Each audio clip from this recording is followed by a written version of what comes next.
Hi friends, मैं उपेंद्र कुमार पांडे। आप देख रहे हैं पंडित उपेंद्र स्टडी क्लासेस में। गैस में जैसा कि आप लोग को मैकेनिकल इंजीनियरिंग के फिफ्थ सेमेस्टर के थ्योरी ऑफ मशीन के चैप्टर 8 के कुछ टॉपिक आपको नेक्स्ट क्लासेस मैंने बात किया था। आज का टॉपिक होने वाला है कंपन मान तंत्र पर अवमंदन का प्रभाव। मीन्स कहने का मतलब है जब कोई भी किसी पिंड का क्या होता है, कंपन होता है, कंपन उत्पन्न करता है तो उसको हम किस प्रकार से कम करते हैं, मतलब अवमंदन करते हैं, उस पर अवमंदन का प्रभाव क्या पड़ता है, इनके बारे में पूरा डिस्कशन करने वाले हैं। तो ये वीडियो काफ़ी हेल्पफुल होने वाली है। वीडियो लास्ट तक देखना है तभी आप लोग को समझ में आएगा। चलिए, मैं जैसा कि आप स्क्रीन के माध्यम से देख पा रहे हैं, बढ़ने से पहले टॉपिक को बढ़ने से पहले मैं एक चीज़ और आप लोग को क्लियर कर दूं कि थ्योरी ऑफ मशीन का ये लास्ट चैप्टर का लास्ट टॉपिक है। मतलब आज से थ्योरी ऑफ मशीन क्या होती है, समाप्त हो जाए। वहीं पे मशीन डिजाइन भी खत्म हो गई। अब बचा कौन सा, आपका आईएमईडी बच रहा है और ऑटोमोबाइल बच रहा है और प्रोडक्शन टेक्नोलॉजी बच रही है। बाकी सारे चैप्टर हो गया आपका समाप्त। अब आपको केवल इम्पोर्टेंट क्वेश्चन प्रोवाइड करना है। और साथ में एक चीज़ मैं आप लोग को और क्लियर कर दूं कि अगर कोई भी स्टूडेंट किसी भी सब्जेक्ट की पीडीएफ लेना चाहता है तो जल्द से जल्द आप कांटेक्ट करके अपनी पढ़ाई स्टार्ट कर दीजिए। ठीक है, चलिए देखते हैं हम। जैसा कि आप लोग को टॉपिक के बारे में, तो टॉपिक हमारा क्या कौन सा है, कंपन मान तंत्र पर अवमंदन का प्रभाव।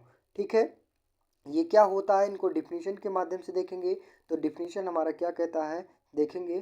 प्रारंभिक रूप से कंपन के अंतर्गत अंगों पर कुछ बाह्य या आंतरिक बल उसकी कंपन तंत्र की गति का विरोध करती है। मीन्स कहने का मतलब है कि जब हम किसी पिंड पर फोर्स लगाते हैं, या फिर हो सकता है वो आंतरिक लगे या फिर बाह्य बल लगे, तो कंपन तत्व मतलब कुछ ना कुछ इसमें जो झटके उत्पन्न होते हैं या फिर कुछ ना कुछ पार्ट हिलते जुलते हैं, वो किनके कारण उत्पन्न होते हैं, तो कंपनों के कारण उत्पन्न होते हैं।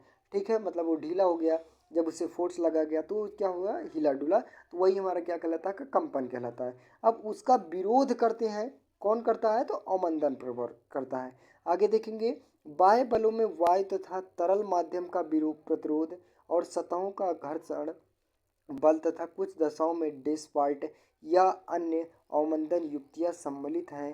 आंतरिक बलों के कंपन में गति करने वाले अंग के पदार्थ का आंतरिक घर्षण प्रतिरोध प्रमुख है। मीन्स कहने का मतलब वही पार्ट हो गया कि जब हम किसी पिंड पर फोर्स लगाते हैं तो उसमें आंतरिक या बाह्य किसी न किसी प्रकार के फोर्स लगते हैं, और फोर्स लगने की वजह से क्या होता है, उस पार्ट को हिलने लगता है।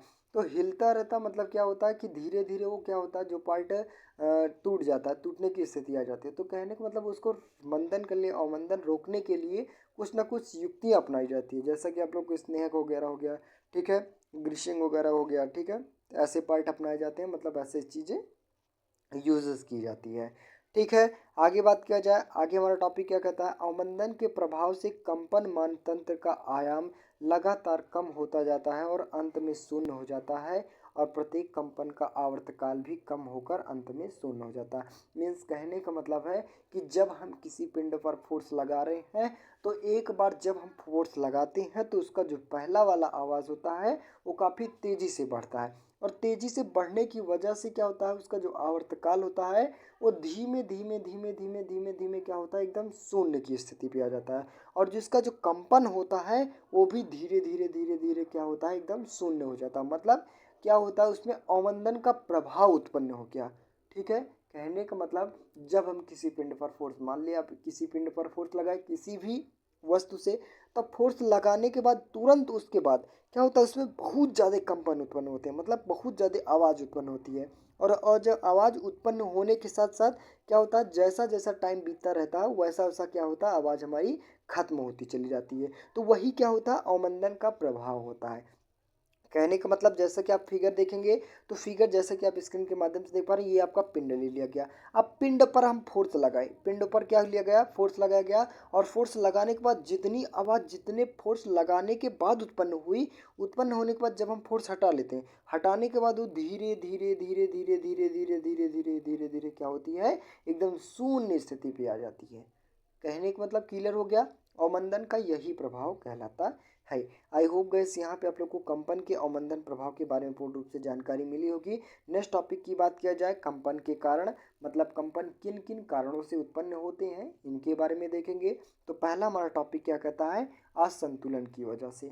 मीन्स जब हमारा कोई पार्ट सही रूप से अगर फिक्स रहेगा तो उसमें कंपन उत्पन्न होने का चांस बिल्कुल नहीं रहेगा।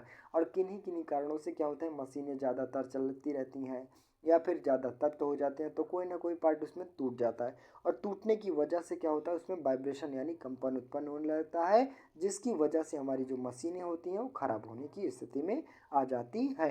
मीन्स कहने का मतलब है, अगर आपको मशीनों में कंपन नहीं लाना है तो असंतुलन को देखते रहना, मतलब कौन सा पार्ट हमारा असंतुलन अवस्था में है उसे जल्द से जल्द ठीक करवाने की योजना बनाई जाए। दूसरा हो गया रेजोनेंस। क्या होता है, रेजोनेंस का मतलब क्या होता है, उसका जो भी बार बार रिपेयर ना होने की वजह से, ठीक है, इनकी भी वजह से क्या होता है, पार्ट में क्या होता है, असंतुलन आ सकती है, मतलब कंपन उत्पन्न हो सकता है।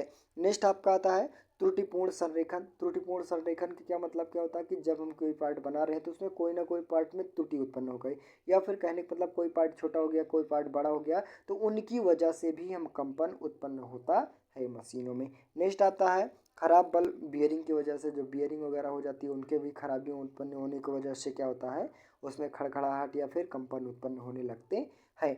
आई होप गैस यहाँ पे आप लोग को कंपन के अवमंदन का प्रभाव क्या होता है और कंपन के कारण क्या होते हैं, इन दोनों टॉपिक के बारे में पूर्ण रूप से जानकारी मिल गई होगी।